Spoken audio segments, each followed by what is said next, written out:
اپنے اندر کی صفائی، اپنے اندر سے بغض، کینہ، حسد، تکبر، ریا، لڑائی، جھگڑا، فتنہ، فساد کون نکالے گا؟ سمجھ آ رہی ہے؟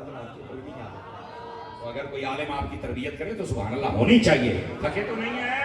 اعلیٰ حضرت کے دیوانوں بات سمجھنے کی کوشش، ایسے ہی اعتراض نہ کیا کریں، آپ مہربانی کریں، اہل سنت کے حال پر بھی، اپنے حال پر بھی، اپنے عقائد کی اصلاح بھی ہونی چاہیے اور عمل کی اصلاح بھی ہونی چاہیے۔ بات ٹھیک کر رہا ہوں آپ کی خدمت میں؟ اور آ جائیے، جو میں بات کرنے لگا ہوں نا، میں نے کہا تھا کہ آپ کو وہی بات سن کے مزہ آئے گا، لطف آئے گا۔ اعلیٰ حضرت صاحب رحمۃ اللہ تعالیٰ علیہ آپ جو اتنے مشہور ہوئے ہیں نا، اس میں کچھ اسباب ہیں بھائی۔ کیا ہیں؟ ایک سبب یہ آپ عرض کر رہا ہوں، اعلیٰ حضرت نے ساری زندگی، جو اعلیٰ حضرت اتنی مشہور ہوئے نا، ساری زندگی، ادھر دیکھو، آپ نے معیار یا قرآن کو بنایا ہے یا حدیث کو بنایا ہے، تاریخ کو معیار نہیں بنایا آپ نے۔ یہ دیکھو، یہ صرف علماء کو سمجھ آئے گی اور آپ عوام بھی سنیں نا۔ تاریخ کی کتابوں میں ایسی ایسی باتیں لگتا ہے کہ صحابہ کرام ایک دوسرے کے دشمن تھے، تو لڑائیاں، تو قتل و غارت، تو باغ کھولا، تو خلافتاں، تو کوئیاں مقدم، یہ سب تاریخ کے رولے ہیں۔ جبکہ صحابہ اور اہل بیت، ان کا ذکر تاریخ سے نہیں کرنا چاہیے، قرآن سے۔ آپ کہیں گے کیوں؟ اس کا جواب یہ ہے میری جان کہ یہ جو صحابہ اور اہل بیت ہیں نا، یہ تاریخی ہستیاں نہیں، یہ قرآنی ہیں۔ تو جو ہیں قرآنی ہستیاں، ان کا تعارف بھی تو قرآن کرائے گا نا۔ تو قرآن پتہ ان کا تعارف کیا کروا رہا ہے؟ ادھر دیکھیں، فَإِنْ آمَنُوا بِمِثْلِ مَا آمَنْتُمْ بِهِ فَقَدِ اهْتَدَوْا، فرمایا ایمان لانے والوں، تم جب صحابہ جیسا ایمان لاؤ گے تو کامیاب ہو جاؤ گے۔ دوسری بات فرمایا اولئک حزب اللہ الا ان حزب اللہ هم المفلحون، فرمایا یہ صحابہ اور اہل بیت اللہ کا لشکر ہے، اور جو اللہ کا لشکر ہے وہ کامیاب ہے۔ فرمایا مخلصین لہ الدین، فرمایا یہ دین سے مخلص ہے، یہ ان کا رب مخلص کہے۔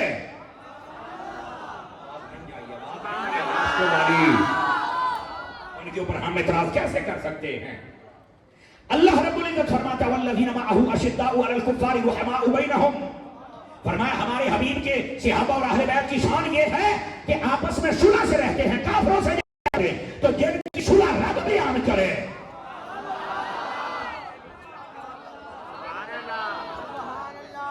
اور فرمایا والسابقون الاولون من المہاجرین والانصار والذین اتبعوہم بإحسان رضی اللہ عنہم ورضوا عنہ، فرمایا جو پہلے ایمان لے کے آئے وہ بھی، جو بعد میں آئے وہ بھی، جنہوں نے ان کو دیکھ کے کلمہ پڑھا وہ بھی، یہ سارے وہ ہیں جن سے اللہ راضی ہے اور یہ اللہ سے راضی ہے۔ میں قرآن پڑھ رہا ہوں، صحابہ اور اہل بیت کا جب بھی بات کی جائے قرآن و حدیث تاریخ سے نہیں۔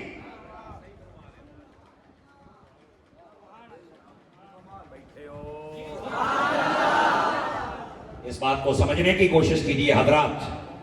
میں یہاں ایک ہی بات آپ کی خدمت میں رکھتا ہوں تاکہ آپ کو بات سمجھ آ جائے۔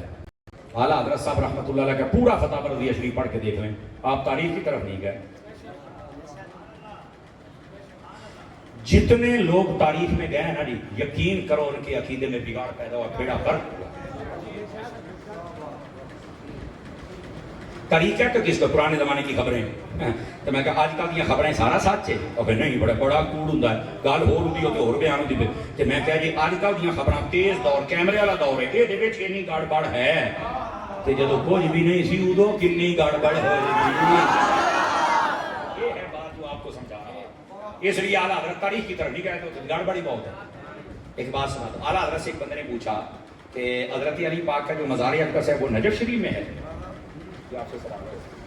میں تاریخ کو لے کے بھاگتے نا، تاریخ والے مجھے بتائیں حضرت علی کا مزار کہاں ہے۔ اتنے قول ہیں وہ حضرت علی کے مزار تک پہنچاتی نہیں تاریخ۔ کوئی کہتے ہیں نجف میں ہے، کوئی کہتے ہیں راستے میں گم ہو گئے تھے، کوئی کہتے ہیں کہ آپ کی لاش مبارک ایک جناب سواری پر رکھ کے دی تو سواری گم ہوگی، پتہ نہیں کتنے دفن ہو گئے، اور کئیوں نے کہا مدینے میں دفن ہے، کئیوں نے کہا فلانی جگہ دے۔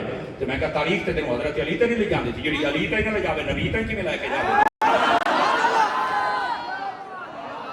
سمجھو تو اچھا، اعلیٰ حضرت سے جب سوال ہوا تو جواب کیا دیا؟ ادھر دیکھیں میری طرف، اعلیٰ حضرت صاحب رحمۃ اللہ علیہ، آپ نے نا اب دیکھو تاریخ میں نہیں گئے، اشارہ دیا، ادھر دیکھیں، فرمایا قول بہت ہیں کہ نجم میں ہے یا سواری پر گئے یا مدینے میں، یہ قول بہت ہیں۔ ادھر دیکھا جی میں مٹھا جا بولنا، یہ میں سمجھا پایا نا تو تمہیں چس آئے گی۔ اگلی گل اعلیٰ حضرت پتہ کیا لکھی ہے؟ فرمایا یہ ہستیاں کون سا مزار کی محتاج ہیں؟ تم جہاں سے بھی سلام کرو، نبی بھی سنتا ہے، علی بھی سنتا ہے۔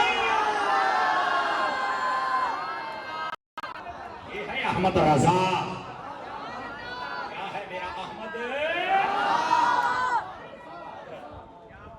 آپ نے کمال کر دیا، آپ نے فرمایا، اور آپ نے وہاں اسی سوال کے جواب میں لکھا، فرمایا سیدہ پاک کے بارے میں بھی 2 جگہ ہیں کہ نبی پاک کے ساتھ دفن ہیں یا بقیع میں دفن ہیں۔ اعلیٰ حضرت کا فرمایا ایک بزرگ ایسے بھی ہیں جو کہتے ہیں نبی پاک کے دربار پر جا کے سیدہ کو سلام کہوں تو تب بھی مجھے جواب آتا ہے، اور جب بقیع میں کہوں تو تب بھی آتا ہے۔ اعلیٰ حضرت فرماتے ہیں یہ جگہ کے محتاج نہیں ہے، دل ان کا غلام ہو جائے جہاں سے بھی سلام کرو جواب عطا فرما دیتے ہیں۔